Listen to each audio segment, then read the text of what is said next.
Good morning, everybody. Welcome to the U.S. Institute of Peace. My name is Nancy Lindborg. I'm the president here, and we are simply honored to welcome back to U.S. Institute of Peace Her Excellency, Mrs. Rula Ghani, the First Lady of Afghanistan. Welcome.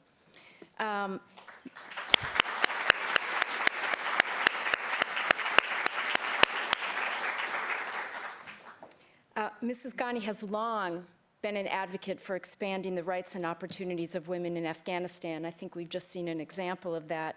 And as First Lady, Mrs. Ghani has worked to foster peace efforts, and notably for women. And in May, she chaired this remarkable international symposium in Kabul that looked at how to revive women's traditional peacemaking roles in Afghanistan. And today, we'll have an opportunity to hear more from her on how she and others have worked to empower women as agents of peace in Afghanistan.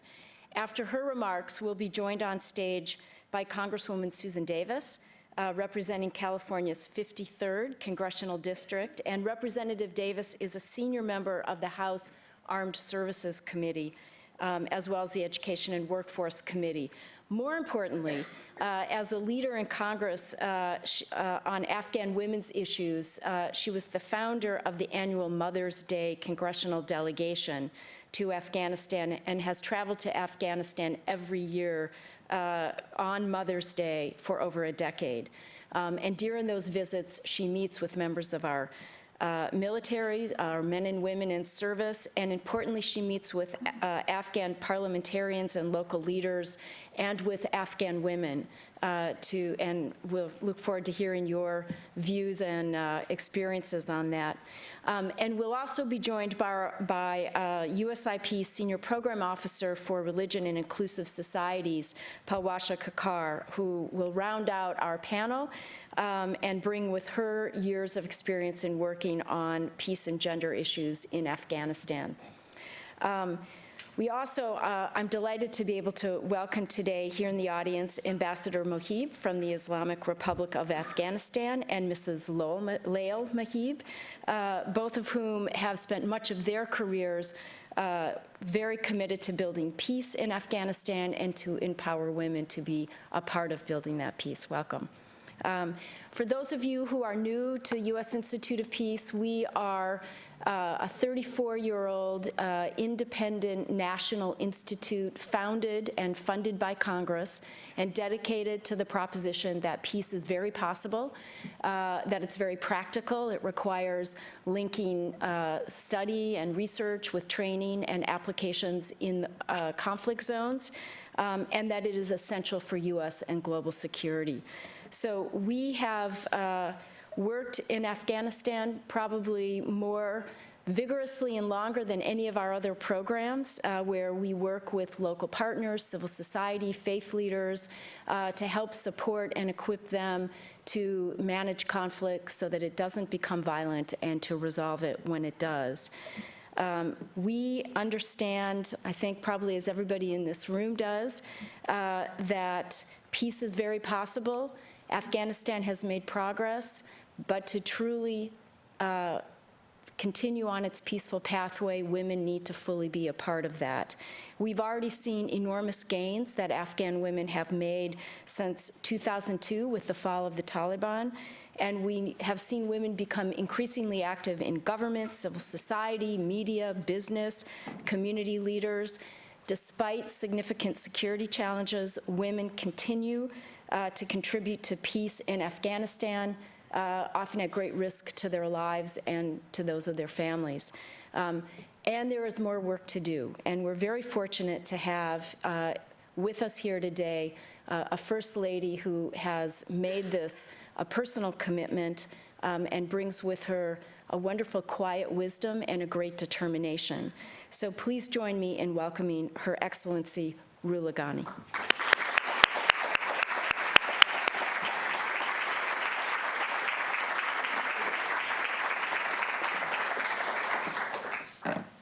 Thank you. Thank you all for coming today.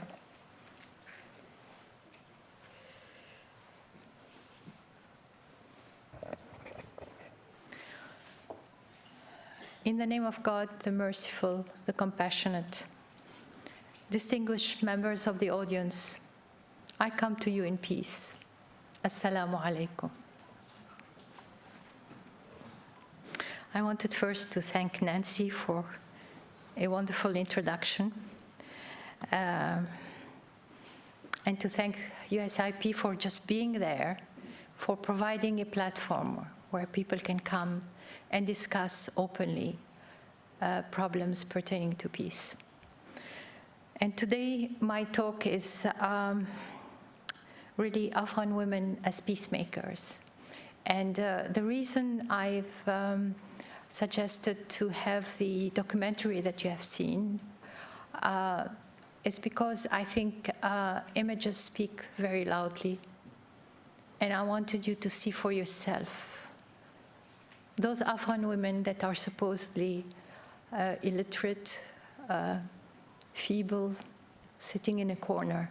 I just wanted you to see that there are a good number of them that are articulate, that are ready to discuss, ready to get involved, and that they just need a little bit of encouragement.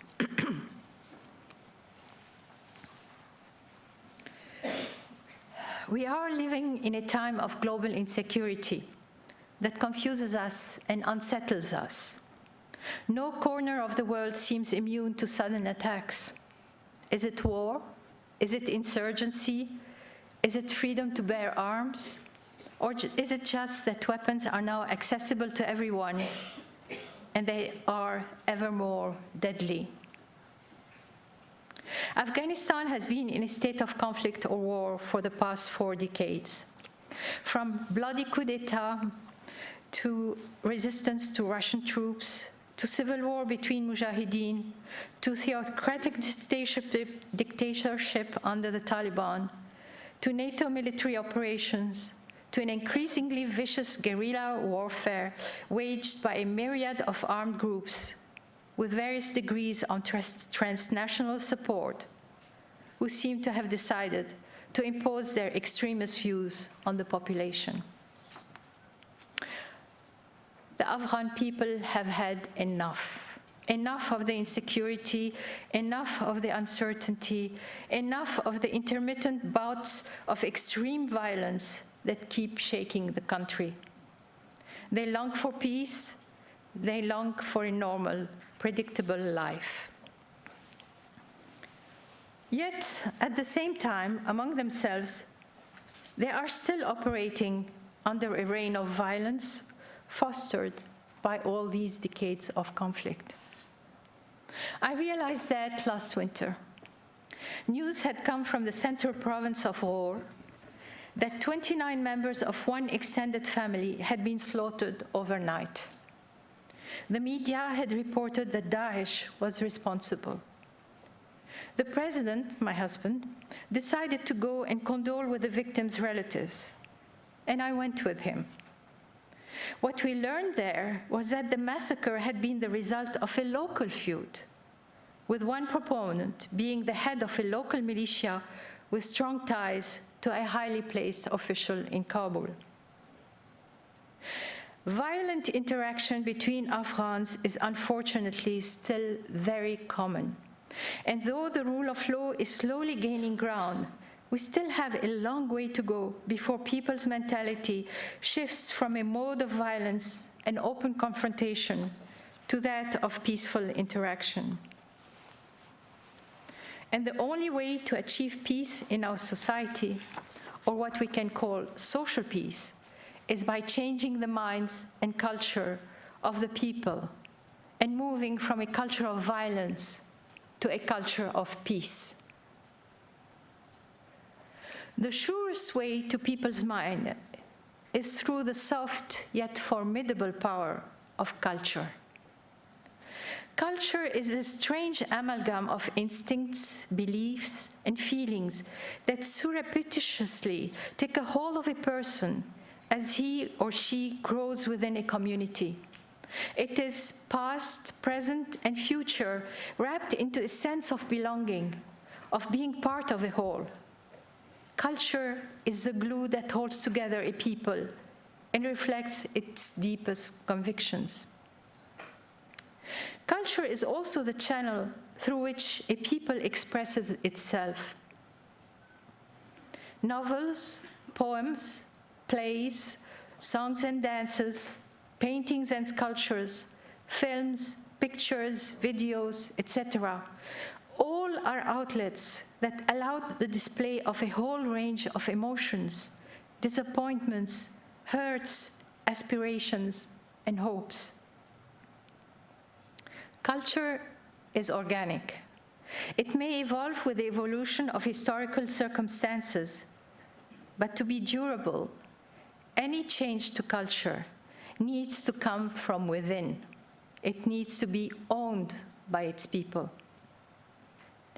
Numerous sittings and talks with all the groups that come to see me had indicated the existence of a deep-seated wariness with war, insecurity, and destruction. Women, in particular, complained of additional restrictions to their movements in the provinces because of insecurity, which in turn made it difficult for them to avail themselves of education, health, and other services. It also hampered their efforts to engage in economic activities. In a prevalent atmosphere of violence, they also related numerous instances of domestic abuse and violence. I am a firm believer in women's importance within the family. Women already assume large responsibilities in the management of the household and the upbringing of children. Acknowledging their contribution is only right and goes a long way towards enhancing their social status. Emphasizing human dignity and mutual respect between men and women, I have encouraged women to seek respect first within their own families, and become a more active participant in decision-making. I have also urged them to start an income-generating activity, no matter how small, in order to strengthen their role within the family. Because unfortunately, like anywhere else in the world, the activity, the responsibility of a woman in the household is not being computed. You cannot put a monetary value on it. And because of that, economists and analysts just think it's zero. And it's not true. We have to respect that women do work and do contribute to the economy, even those who stay at home. But how could women play a role in reducing the violence and bringing about peace? In 2016, the opportunity to organize a symposium in Kabul presented itself. Two preceding symposiums for Afghan women had taken place in Washington, D.C. in 2013 and in Oslo in 2014, both organized by international donors with the participation of members of Afghan civil society. Our office was approached by donors to take part in organizing the Kabul Symposium, and we soon took the lead, given our home advantage, and partnered with the Ministry of Women's Affairs, the Ministry of Foreign Affairs, and members of civil society. In May 2016, we convened around the theme, Afghan women and their role in Afghan society. That was very important because the narrative at the time was that Afghan women had no role in Afghan society. And that symposium helped to show that actually we have a lot of women that are taking part and doing their best to rebuild the country. More recently, in May 2017, we held a symposium entitled Afghan Women, Messengers of Peace. This time with the additional membership of a deputy chair of the High Peace Council. For those who are more knowledgeable about Afghanistan, it was Mrs. Habiba Sorabi, who was the deputy chair of the High Peace Council. The documentary you saw was describing what happened during that symposium. This symposium took place over 4 days and involved about 300 participants, mostly women. Yes, you notice there are men too. We are not exclusive. We welcome men that have something to share with us. And as I said, we strive for mutual respect. So 300 participants, mostly women. They were selected with several criteria in mind. Over a third came from far-flung provinces where insecurity prevails and where they had attempted to initiate peaceful interactions between warring communities. Others had been the victims of terrorist conflagrations, whether in the cities or the provinces. Others were social activists who had focused on training their fellow citizens in conflict resolution. Others still were high civil servants from relevant ministries, such as Women's Affairs, Education, Labor and Social Affairs, Information and Culture, and Rural Development. A small group of women from the police and the army were also there, as well as a handful of youth that had championed diversity and inclusion in their own activities. Last but not least were a group of women from a formerly dissident party that had just negotiated with the government its peaceful re-entry in Afghanistan. Again, for those who know a little more about Afghanistan, I'm referring to Gulbuddin Hekmatyar and his group. Orientation took place the first day. The second day featured 3 panel discussions with audience participation, and you saw how these women really wanted to tell what they had on their mind. It was an effort to have them stop talking.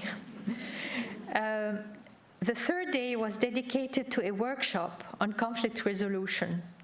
And the last day, all participants met in 9 small working groups to decide on a plan of action. Their reports were then discussed in a plenary session. A list of resolution was then announced at the closing session. It stated the following overarching objectives. 1, to establish and promote social peace within families and the role of women in this regard. 2, to promote a sense of responsibility among Afghan citizens in the social peace process. No longer will they sit down and wait for peace to fall in their lap. They're going to work for it. 3, to strengthen coordination between governmental and non-governmental organizations promoting social peace. And 4, to foster relations between women at the regional level in order to promote the culture of peace and coexistence and bring about regional stability. I cannot describe the atmosphere of elation, of feverish determination, and of joyful camaraderie that animated the debates. You saw it for yourselves. My fervent hope is that this symposium will mark the beginning of a social movement that will involve all of Afghanistan. Already, some follow-up events have taken place in a few provinces. But the most important result is that the women who took part in this 4-day brainstorming event had reached the conclusion that, yes, they had a significant role to play both within their families but also within their broader community in standing up to violence in their everyday life and in fostering an environment of peaceful interaction where frictions and disagreements are resolved through deliberation, mediation, and negotiation. After all, Afghanistan is the land of shuras and jirgas, isn't it? Thank you for your attention.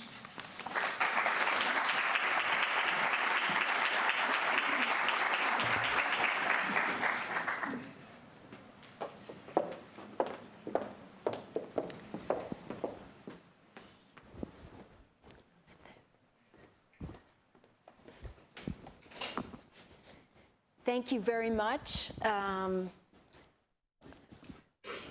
love the vision of they're not going to wait for it to fall in their laps. They're going to work for it. That's a good admonition for all of us everywhere. So I'm very pleased to be able to have a conversation now with Her Excellency Mrs. Rula Ghani, Congresswoman Susan Davis, and my USIP colleague Palwasha Kakar for a discussion on the state of women in Afghanistan. And before we begin, I'd like to welcome those in the audience to submit questions. There are index cards that are being distributed by our staff in the aisles. For those who are watching online, you can join the conversation using #WomenPeacemakers. So please, we'll turn to you, so please join in. So I'd like to begin with you, Congresswoman Davis. You've been a remarkable leader on these issues, traveled for over a decade to Afghanistan. So both from your experiences there and as a leader in Congress, love to hear your views and perspectives. Thank you, Nancy. I appreciate that. It really is an honor to be here, and especially to be on the stage with Mrs. Ghani. I appreciate it. Thank you, and thank you to all of you for joining us. And initially, I just want to say how impressed I was to watch this video. Because in many ways, one of the things that I became very conscious of when I first went into politics, which was to run for the school board in San Diego, people just assumed that I could go to a debate. They just assumed that I knew what to do. And quite honestly, even though I had participated in helping with elections, I had been active in, many of you may be familiar with the League of Women Voters, in the San Diego region, I wasn't used to doing what was being asked of me at that moment. And over the years, I've thought about the need, especially for women, to have what I would call rehearsal time. And so this symposium is really quite remarkable because it's certainly more of that kind of real engagement and testing out the way to influence others that you were training women to do. And that is so impressive because clearly, in order for women to be at the table, and we will argue for them to be at the table, we have a saying that if you're not at the table, you're on the menu. You've got to be there. You've got to be present. And in many ways, we've talked about women in Afghanistan being part of the peace process, but you can't ask people to do that without giving them the tools to be able to make the points and to really integrate into those discussions and not just be treated as someone who's very token. There's a requirement to be there, but they're not going to really allow that interaction. So that's exactly what you've been doing there. If I may, for just a moment, because we have a lot of questions, I'm sure, is to just bring you up to date a little bit about the Women's Mother's Day Afghanistan trip. It did begin more than 10 years ago. The initial idea was to visit with our troops, our female troops particularly, in Afghanistan. We knew there were many, many women serving who were leaving, in many cases, their very, very young children. Particularly at this time of year, and that was not an easy time to be in a very foreign country, actually, and to be doing, excuse me, the job that they were asked to do. That in itself would have been enough of an experience as members of the Armed Services Committee and as women to visit with them. But we also wanted to be certain in this bipartisan group, and there was 3 women on both Democrats and Republicans, together, the 6 of us, but we wanted to get to know the women of Afghanistan.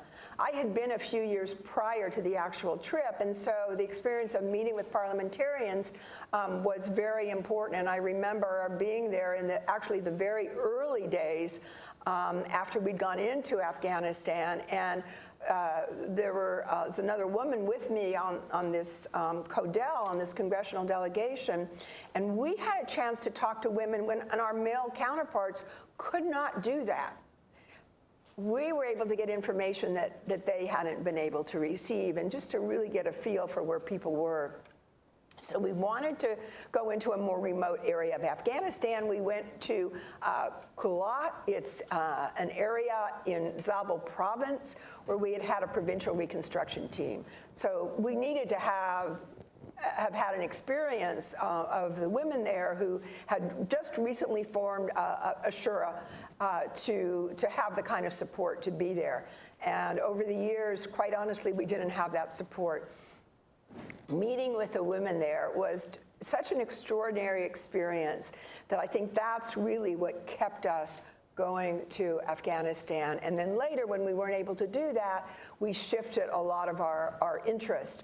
Initially, it was just to get to know the women, to understand what their issues were. I remember one of the schoolmasters saying to me the second year we went, you know, at first we had trouble getting students to come to school. After a while, we didn't have enough desks.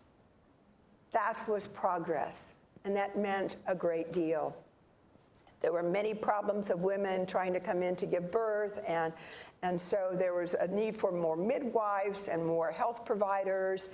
Just hearing the women talk about small ways that they had found a way to be empowered.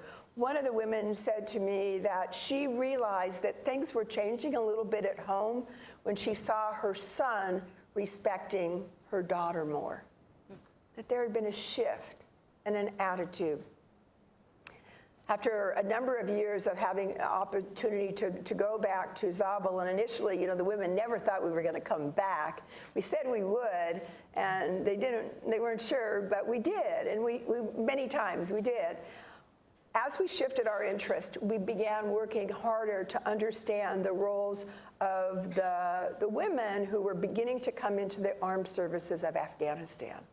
It was a need, of course, because of the elections, to have a chance to make sure that women were not carrying anything to the ballot areas, and they knew that there was a need also for women to be very much a part of any of the investigations of the women as, within these areas, within the provinces.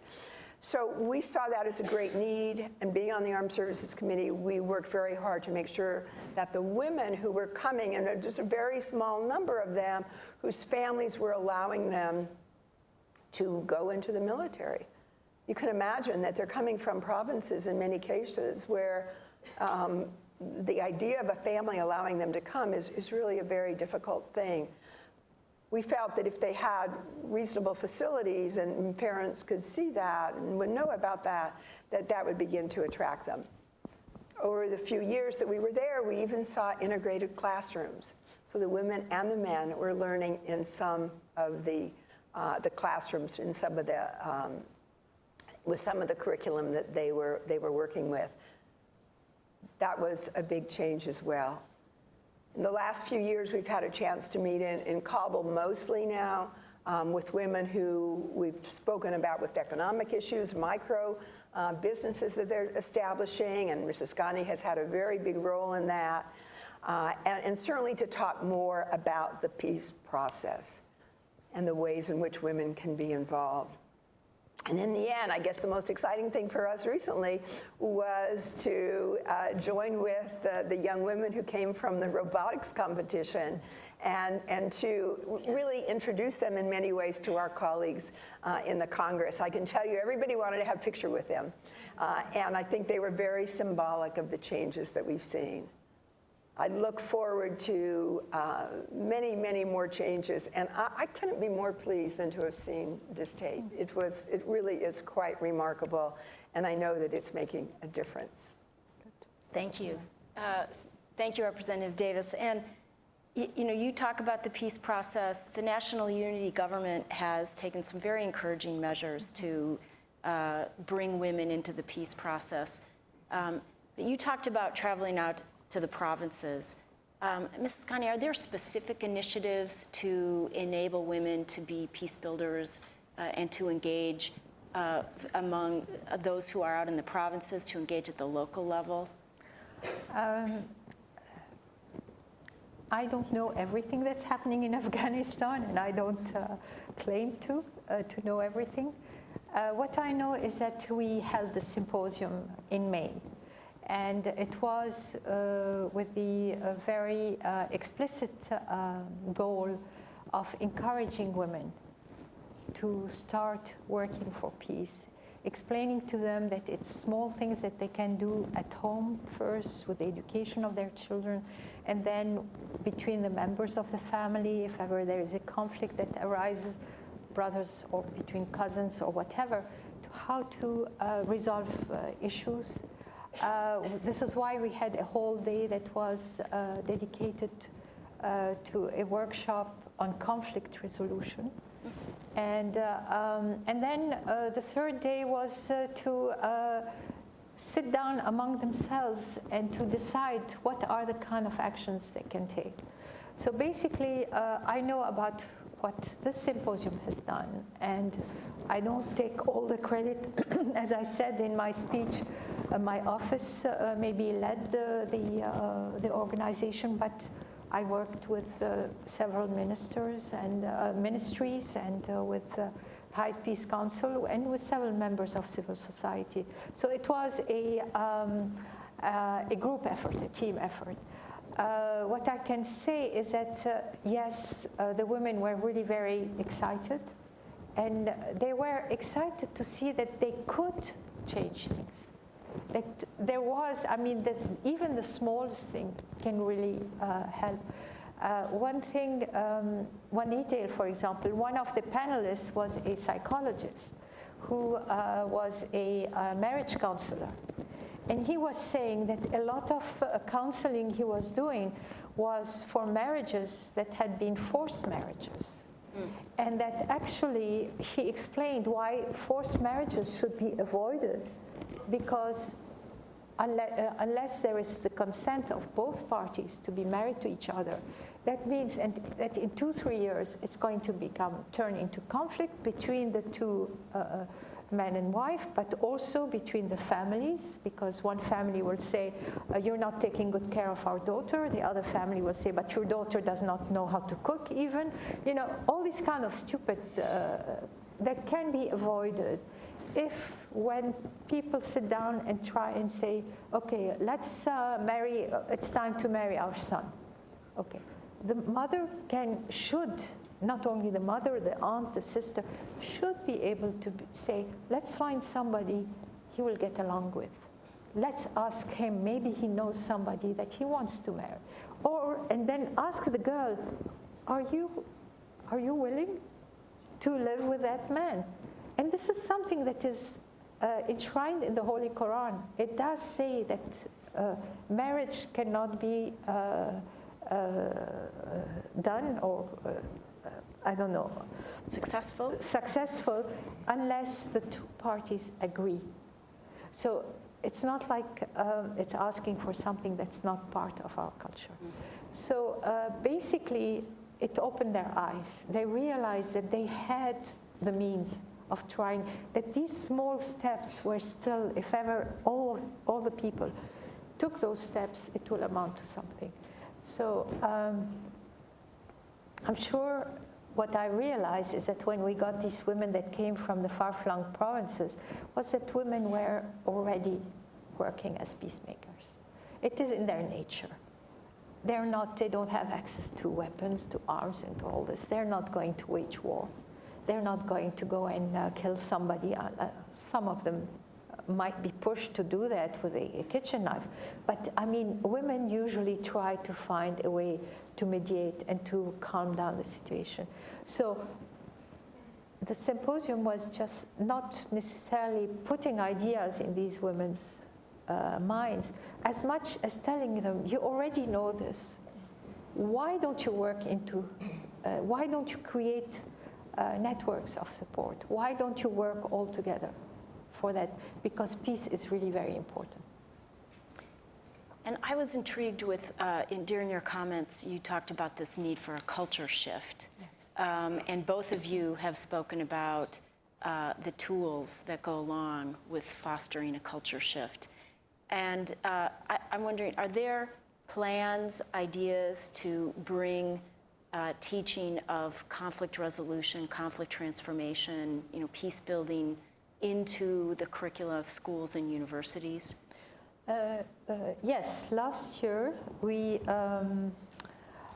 there is this one organization that has been doing mediation for a long time, from the time of the refugees in the camps in Pakistan. And I came across this person like I come across anybody who comes to see me. And I found out that he had a very good system of curriculum, peace curriculum in the schools. And I was able, I'm talking about my experience, I was able to convince the Minister of Education to have a pilot program in 200 schools in 4 districts. I was also able to have him do a workshop for police women to how to mediate in a conflict between domestic conflicts between members of the same family. And 25 women attended this workshop. And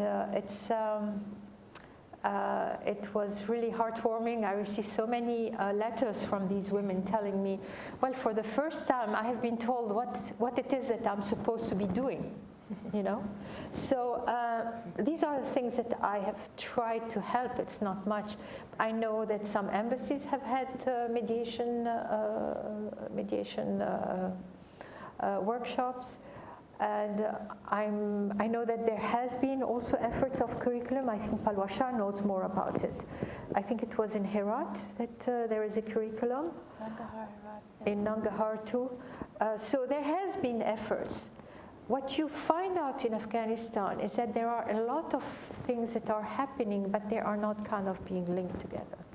And what I try to do is bring everybody together and let's talk and let's find out how we can, because if we are together, we're stronger and we can really achieve much more. And Palwasha, let's bring you in on that. You've worked a lot with Afghan women at the local level on peace initiatives. Tell us how that's working, what's working. Sure.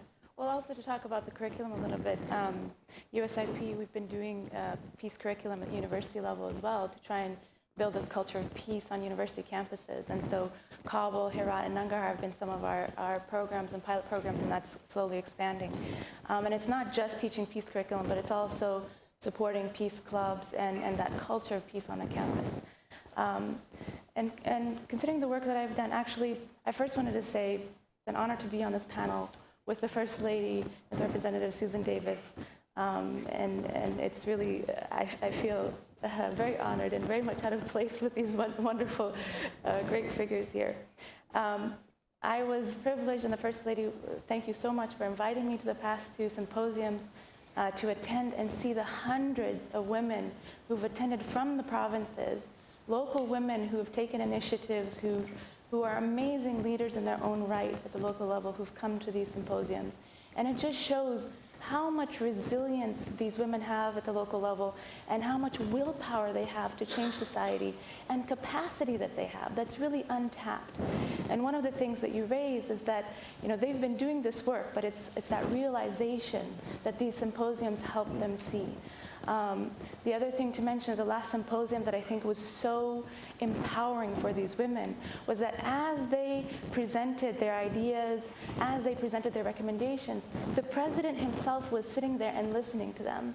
And after they presented, he reflected back on what they had said. And that was, you could just see in the faces of these women how much that made a difference to them. They felt empowered by that they could actually make a change. My own work, I have been I would say from my childhood, I've been intrigued by the stories my grandmother had told me of women who had been able to resolve conflicts, who've been able to go into situations from, before the time of the war, where they had these amazing roles, not just as part of jirgas and shuras, but as women who would go to the enemy side and have that role, traditional role that's called nanawati in the Pashtunwali context, where they go and they actually mediate conflict so that they can cross those lines. As women, they can cross those lines and they're honored and respected. These are things that came up throughout my work and my research. They've constantly been something that has always sparked my interest. And so whenever I had seen examples of these women that have taken initiative to do conflict resolution, it's been amazing. With the community development councils that in Afghanistan now we have at every village level, women are participating in them, and they're doing conflict resolution work. It's not just development work. The research that I did in the field, I was able to witness some of this work that they were able to do between families, not just within their own families, but between families. And now more recently, looking at women at the local level and what they've been able to do in terms of negotiating with armed insurgent actors, with the Taliban at the local level, it's been very fascinating. You see local women who have religious knowledge that are comfortable speaking and negotiating with the Taliban, whether they're literate or illiterate. We see religious women doing this. We see them working with through traditional networks doing this. And then women in the peace councils, the provincial peace councils and the high peace council. Those that have some religious knowledge, have the comfortability of speaking within a religious context, they feel much more empowered and comfortable to speak to the Taliban within this. So this is something also very interesting as we're looking at the role of religion within this context of peace negotiation and religious influence within that. So both at the local level, we're seeing there's just incredible stories, I don't even know where to begin, of women who've actually gone to the Taliban as a delegation and said, we need you to leave this checkpoint because our families from our villages can't go and cultivate their lands. And they were able to convince them to leave. There were examples of women who have, within families, within their social networks, have been encouraged to go and resolve conflicts to make sure that the girls' schools stay open where the Taliban have tried to close them. So there's many, many examples of this that women are doing at the local level. Thanks, Palwasha. And so I want to go back to you, Representative Davis. You've been going for over a decade. You've been able to meet in many instances with some of the same women over that period. What changes have you seen? I mean, Palwasha just described some of these ways in which women are finding their voice. I think the symposia that Mrs. Ghani has engaged and has done that. Have you seen changes over your decade of travels there? Absolutely. I think a lot of it is really in the assertiveness. And we were even hearing earlier today that women will be prepared and want to move forward with some programs and may not always get the support that they want.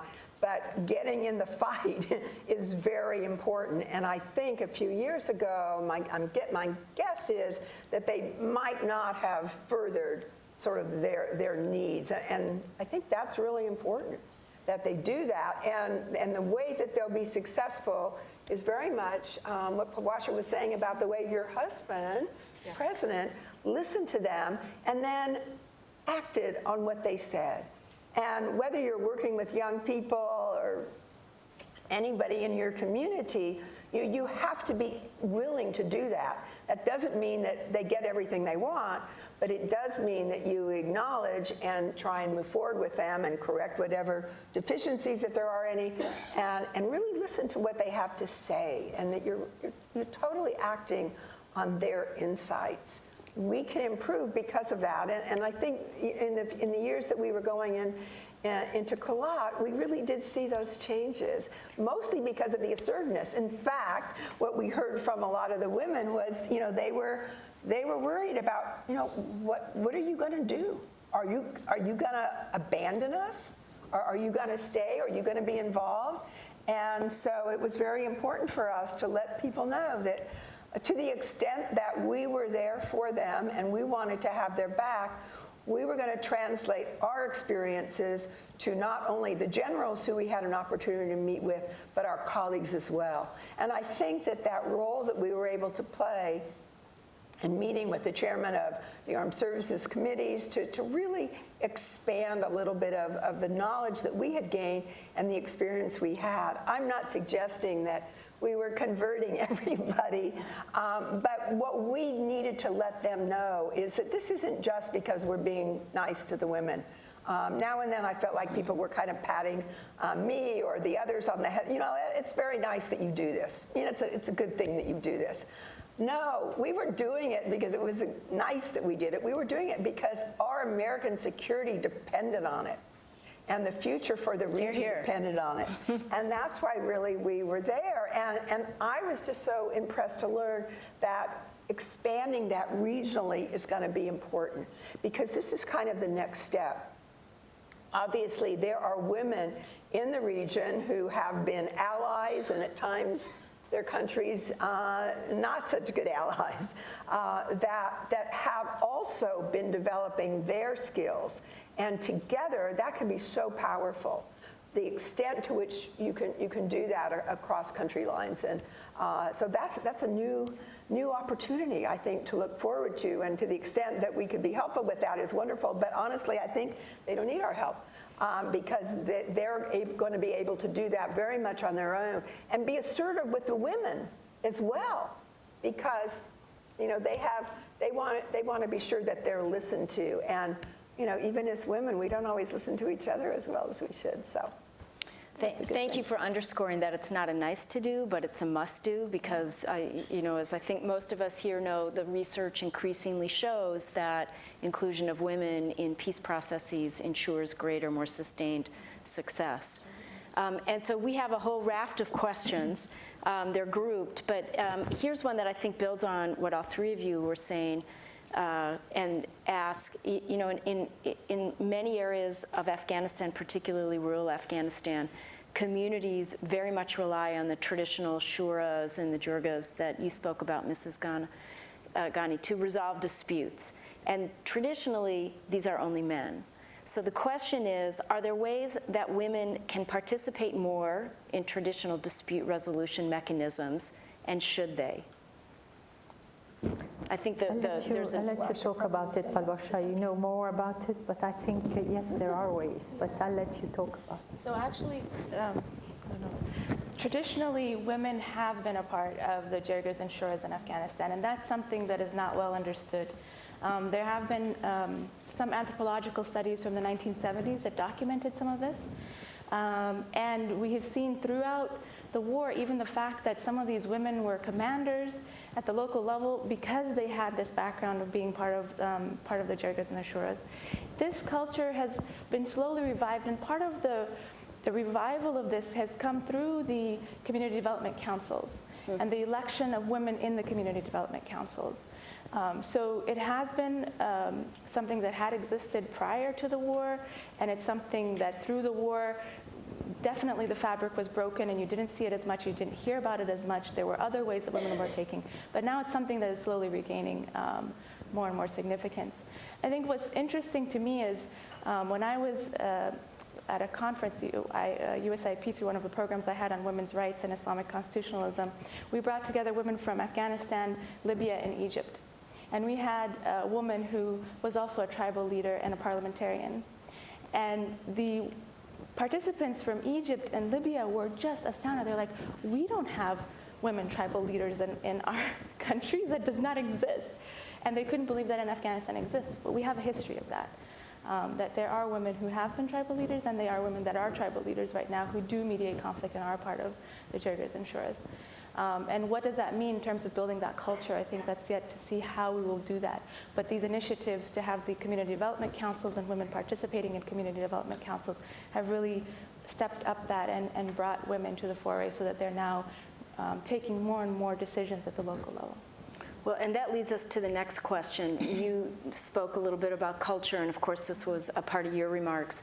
And so to you, Mrs. Ghani, starting at the family level, how do you encourage men to see women as peace builders?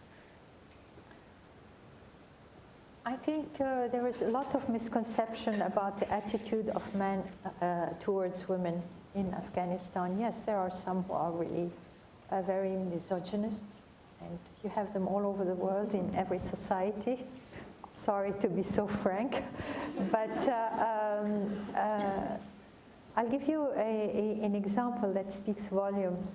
There is a hotline that's called 6464 that you can call if you have a problem at home, and it's anonymous, and you can consult with them. And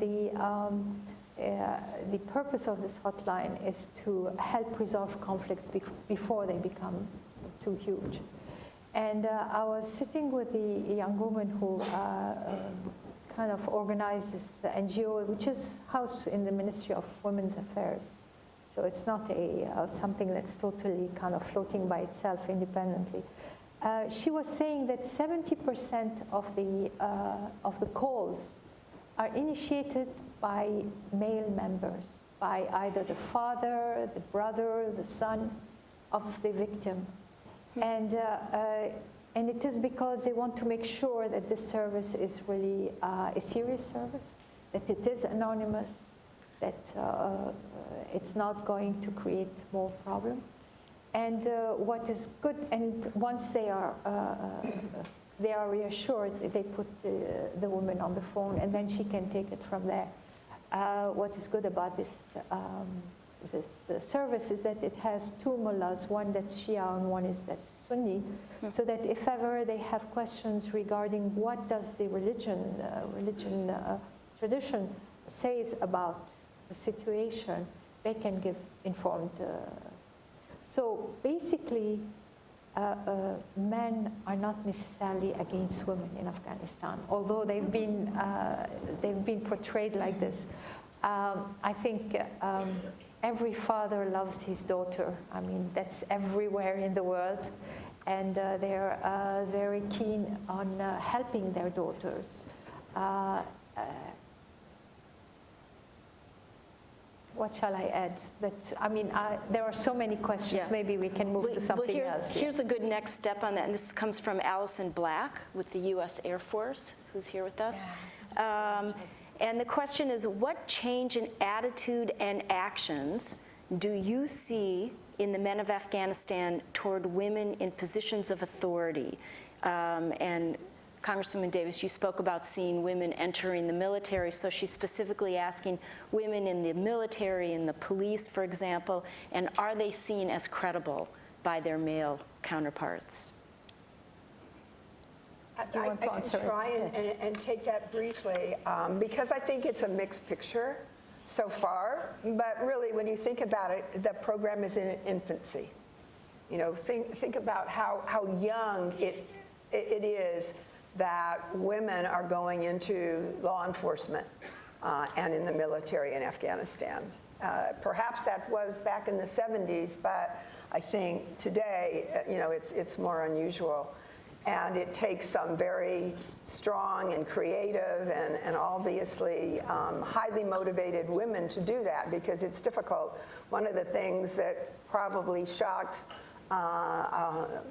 those of us who were visiting with them is the fact that in many cases, the women have to change their clothes when they go outside. You know, they dress in street clothes, come into work, change for whatever job it is that they're doing on the forces, and then change back in order to go home, because that keeps them safer to be in street clothes. And, you know, that's sort of like heartbreaking to hear that. But on the other hand, we know that as the face of law enforcement changes in Afghanistan, and they see women engaged and doing their job, and certainly in the military, then that respect grows, just as it does in this country. We're not where we should be in this country when it comes to those issues, but I think that we're certainly a lot further along than we were in the days when women were coming in, and now we even see women breaking some barriers here as well. One of the things that I think we need to be really conscious about is that the women who are growing in those roles, we need to give them as much responsibility as is possible, and that they feel comfortable and wanting to do. What worries me, and I think this is still a problem, is that they're asking women to be in roles, maybe answering phones, which could be very important, but at the same time, that they're kind of pushing them aside and not having them really reach their potential and their ability to do whatever it is. I think we know that women are widely in intelligence operations throughout the world for their countries. Afghani women should be in those positions as well. We know that when it comes to going into families and talking to excuse me, about families, about what happened the day before. What a lot of times the American women learned was that they could reach the women in ways different than the men could, that were, barring down the doors and, really making people very anxious and upset. When the women would come in, they would be able to calm that situation. And that's a very important role that our women played. And in the same way, the Afghani women can play that. And we've had the delightful opportunity of meeting with a number of the women in law enforcement. And as well, I know Mrs. Ghani does. And so that's a new face, and that's going to change. It's going to change a lot of things, I think, in the country. If I may add just one detail, is that we're pushing for a greater qualifications for women. I mean, providing them with the opportunity to take classes in mediation skills, in knowledge of the law, of the tradition, so that they can have the skills that are required when they're faced with a situation. And also the other thing that's more practical, it's one of my pet peeves. I always want that there should be 2 or 3 women in the same team. Yes. Never one woman alone. Mm-hmm. But 3 is good because if one of them is sick or if there is a rotation, there's always 2. So that in the beginning they need to create some kind of weight that cannot be dismissed easily. We tend to call that critical mass. Yeah, critical mass. And that is true for the women in the military as well. Yes. Yeah. Could I add also 2 points, just very quickly, that the amazing thing also that's happened is that there's been great reform in the sector to make sure that if there is any sexual harassment against these women, that those people are prosecuted. And those stronger reforms we've seen that is starting to slowly make a difference. And that hadn't been taken seriously. So I think what women's rights activists have been pushing for now, Ministry of Interior has taken those reforms forward. So we have a series of questions that are about women and economic opportunities. One from, and forgive me, I can't quite read everyone's handwriting, but Nadim Haik, and one from Jackie Gaspar, from Women for Afghan Women. And the questions are, what are the kind of job opportunities? So it builds on women going into the military and police, but what are the opportunities that are opening up for women in government, for opportunities to be entrepreneurs? And is there a way to create greater incentives for corporations to train and hire more women into the workplace? Do you want to take that, Mrs. Gunn? One assumption I would like to kind of dismiss is that we are a country, apparently the census now is 34 million. We are a country of 34 million people. The government, no matter how large it will become, will never be able to absorb all the working age people into its folds. So it is often people want to join the government because there are some rules and regulations that say guarantee the job and you have some privileges. So it is really very sought after. But there is no way, we already have a bloated bureaucracy. There is no way that we can resolve the problem of jobs through the government.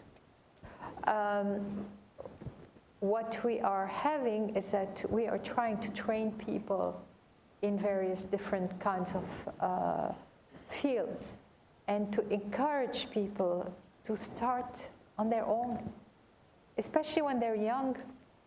When you're young, you don't already have a family. You can start with $200, open an ice cream shop, for example.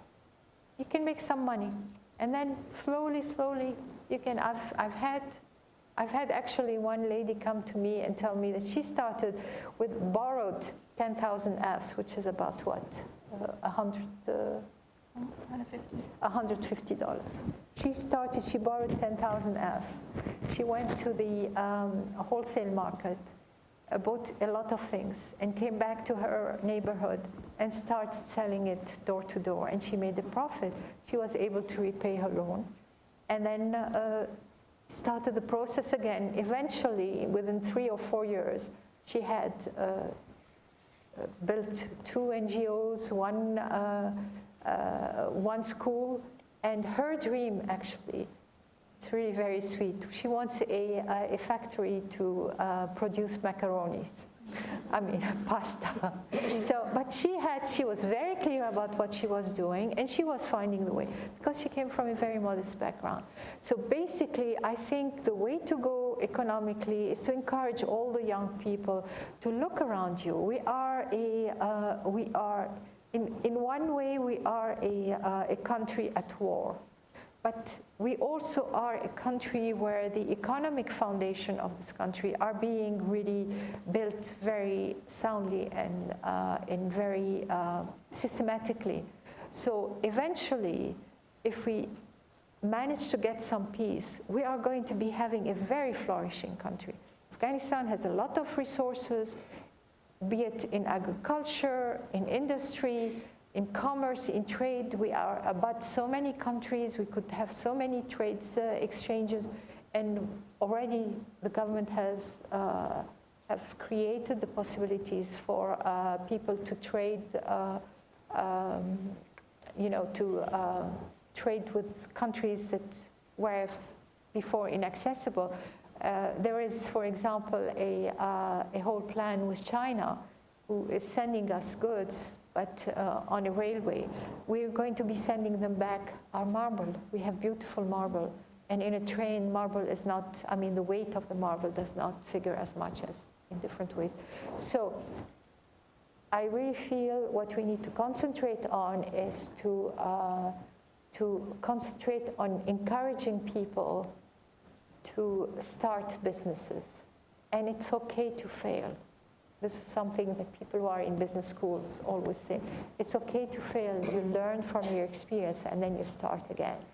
And I don't know if this satisfies the economists in Mr. Al-Haq, but it's definitely something that the government is pursuing at the same time they're pursuing peace negotiations. Mm-hmm. And talking about peace, let me just make one very important distinction. I am encouraging women to work for social peace in Afghanistan. I have no illusions that they can enter into negotiation with this country or that country. This is not their goal. But they can already foster an atmosphere in Afghanistan that would be an atmosphere of positive interaction among people, and the more united we are, the quicker we can really rebuild our country.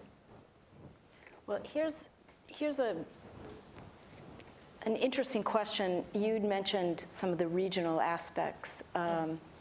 And building on what you just said, the question is, across the border in Pakistan, we face somewhat similar issues. Mm-hmm. How can we start a debate at the grassroots level that's led not by the elite, but by women who are very familiar at the local level with the vulnerability of their children and others in their communities to fundamentalist recruiting? And this comes from Farida Haq. Okay. Yes, extremist recruiting is unfortunately the bane of our existence because it's a very vicious and very targeted process through which some of the extremist group just kind of descend upon families and take away their children that are anywhere between the age of 8 and 12 or 14, to brainwash them and to have them. Little parenthesis, you see a lot of unaccompanied minors migrating to Europe. And I was always wondering why and how come young people are being sent on their own? Are they fleeing? Actually, it is their families that push them to flee because they know that they have come to age and that they will have a knock on the door one day and they will have to join one of these extremist groups. So anyway, so this is really a big problem we have. It is something that is common for some of our neighboring countries. What I know is that I know of the existence of several attempts to have conferences. I know of one conference of SAHAR, I don't know, South Asian Human Rights Conference, that has participants from all of South Asia, and I think Iran too. And so they had a meeting in Kabul maybe about a year ago. I know that just a few months ago there was a youth conference among South Asian youth, and it was also in Kabul, and it was really very well organized. I don't know if there is somebody in the audience, is Lima in the audience or not. Yes, there she is. One of the organizers is right there, and she can tell you more afterwards. If you want to stand up, Lima, so that I can see you. There. She was one of the organizers of that conference, which had, I think, about 60 participants from the region. So, yes, there are efforts. As I said earlier, there is a lot that is happening, good things that are happening. Just have to bring it all together so that it gets critical mass. Well, I think you just answered also, what are some of the areas of non-traditional diplomacy to engage stakeholders such as women and youth? So whoever asked that question, this is a good resource for you. So social media. What are the ways in which social media is being used to empower particularly the younger generation of women to build peace in a social way, but also to engage in peace process? I have my problems with social media. I should not be the one answering this question. Because during the campaign, before anything was decided, they wrote all sorts of, I don't know, imaginary things, imaginary facts. What do they call them? Alternative facts? Fake news, whatever. They wrote a lot of things that were not true. And lots of journalists wanted to come and get my reaction. What do you think? And I said, listen, as long as I'm a private citizen, I'm not answering any of these questions. If ever I become a first lady, I will answer them.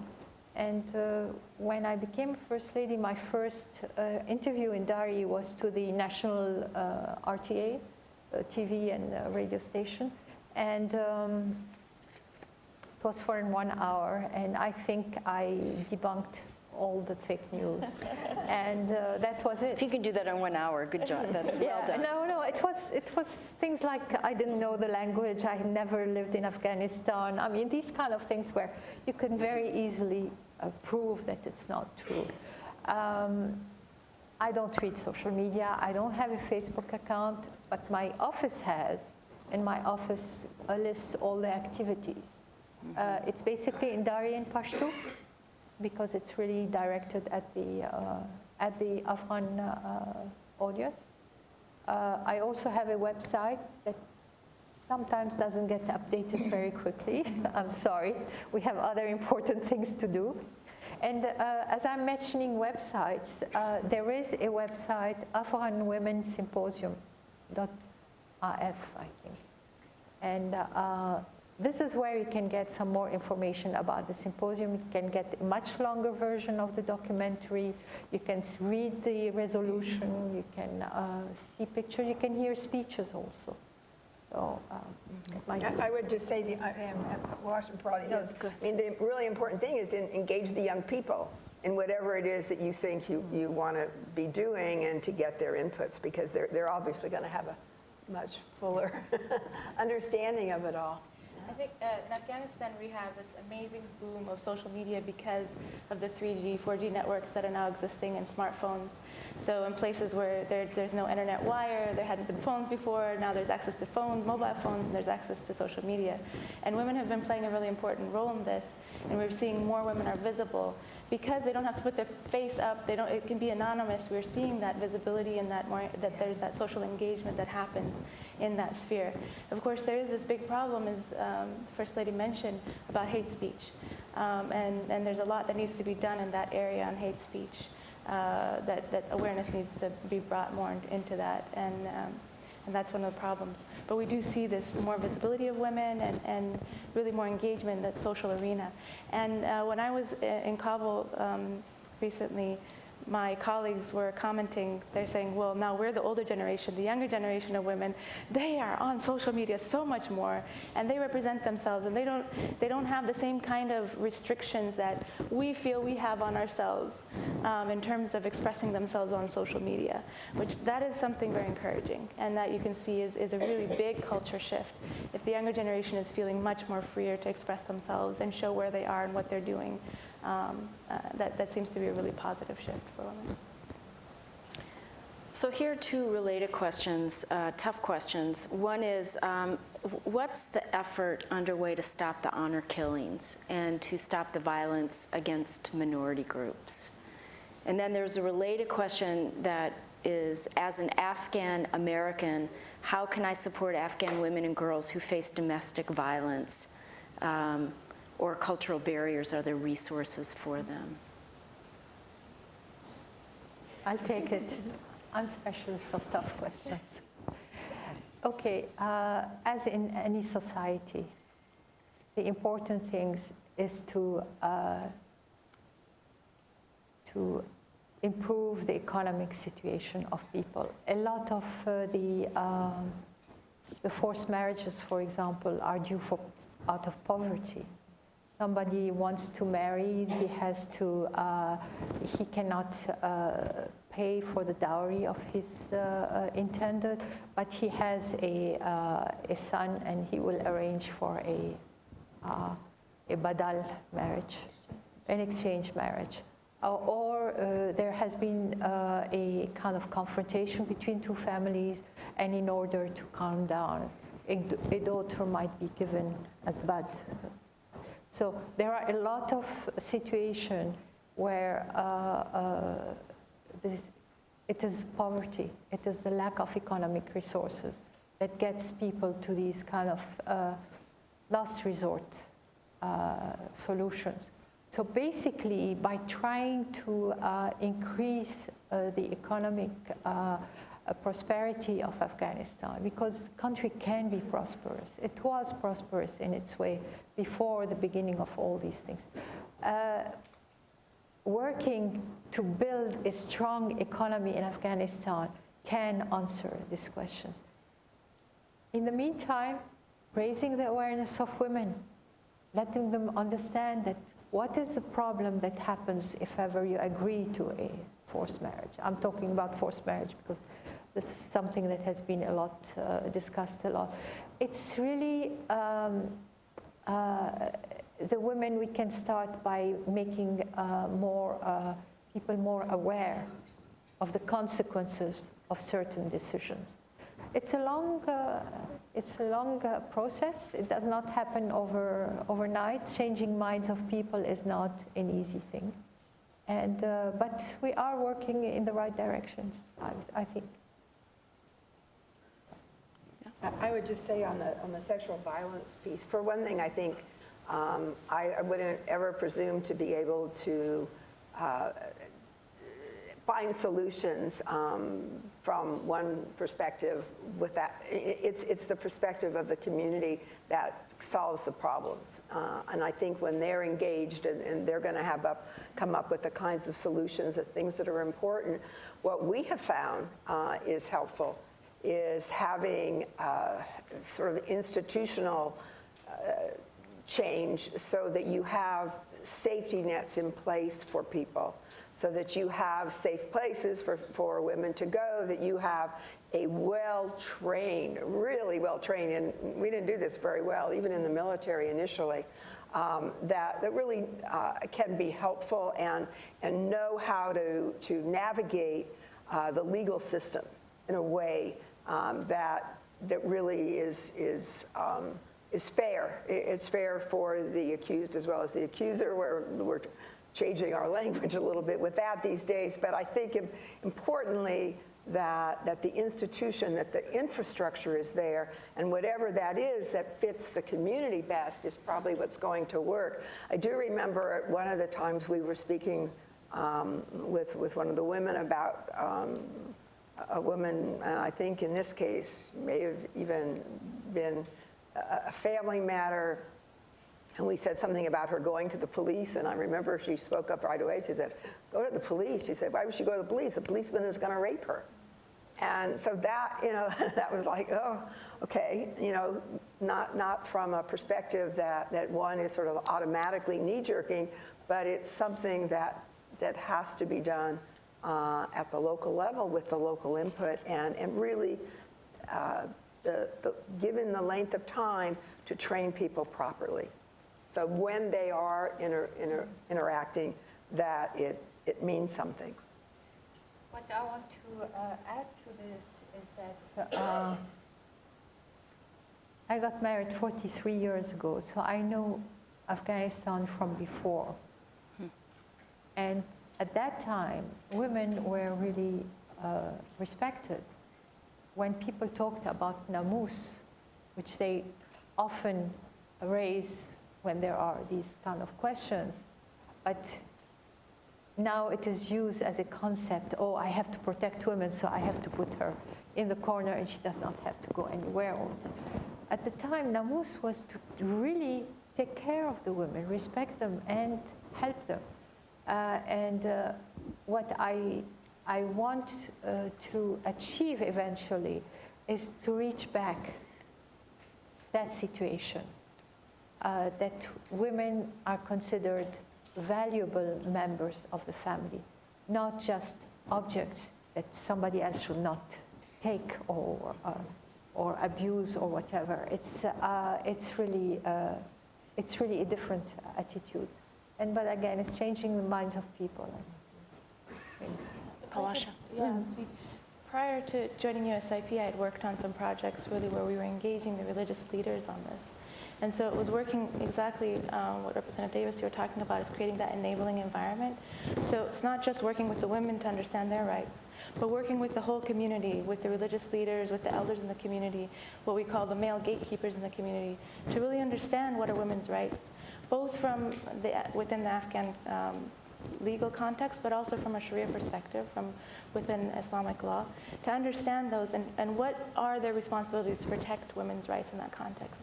And that seemed to be making a lot of headway because it's creating that enabling environment. In some communities where we were seeing where women were the only ones that were being educated, it was causing problems that we were seeing increased rates of suicide, unfortunately, because there was no place for them to access their rights. But it's where you create that enabling environment that can happen. And of course, there are some small pockets where we've been able to do that. But security situations have really damaged some of that. But it's really working within those communities, with the leaders, as you were saying, both the religious and the community leaders, and creating that enabling environment so the women also understand their rights, but also then the community understands. So we just have time for a couple final questions. And there's a series of questions for you, Congresswoman Davis. And it's really about the U.S.-Afghan relationship.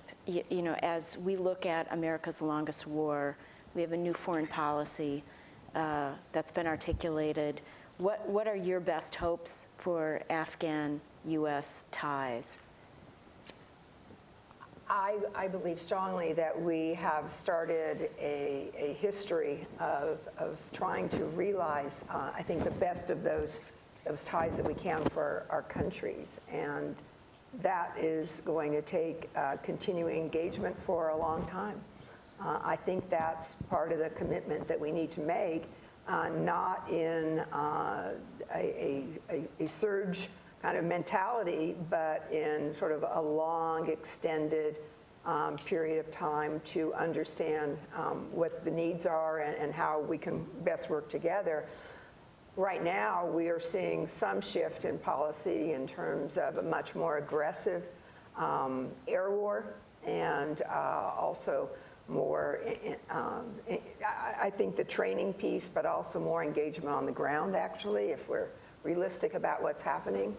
I hope that that's a short period of time, but we know that that training is necessary, and until we have the kind of development among the mid-level forces and leadership, you're not going to be able to realize that. So I've felt for some time that has to be our role here. And it is moving along, You know, sometimes there are a few steps back as well when we see some cases, whether there's corruption cases within the service, whatever that is. It certainly erodes the ability of troops to have confidence in their leaders. I think that's changing. That's very important. And so that's why I think we need to keep focused on the goals of trying to work within the relationship so that the Afghan people have the ability to take over those responsibilities fully at a time that they're absolutely ready to do that. And as a leader in Congress on Afghan women's issues, what's your message from Congress to the women of Afghanistan? Well, we're behind you.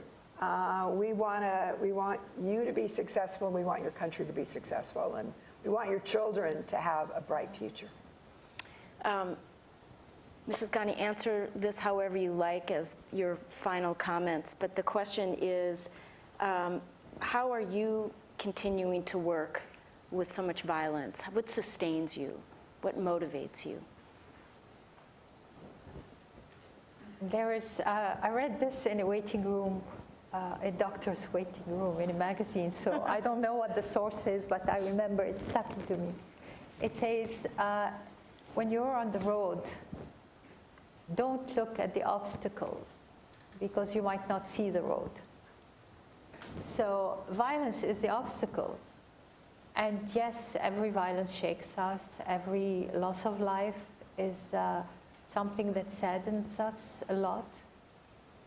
We have learned to move on. The next day we wake up and we go and do.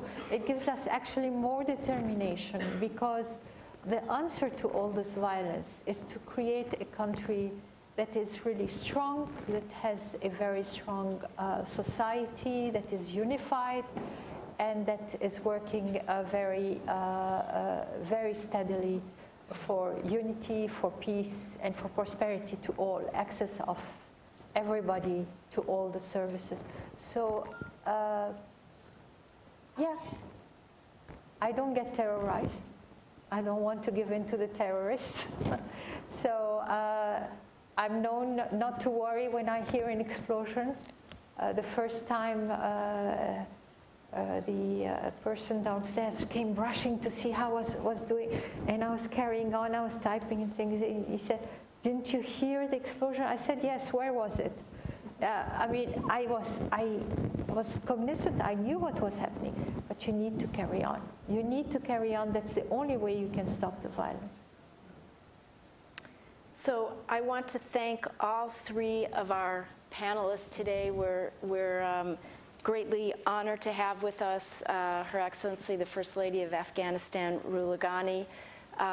We're also absolutely delighted to take you away from what I know is a busy schedule on the Hill, Representative Susan Davis. And Pawasha, thank you for the dedication that you bring to these issues here at USIP and back in Afghanistan. Thank you, everybody, for joining us and for your questions. We will all be buoyed by looking at the road, not the obstacles. Thank you. Thank you to our panel.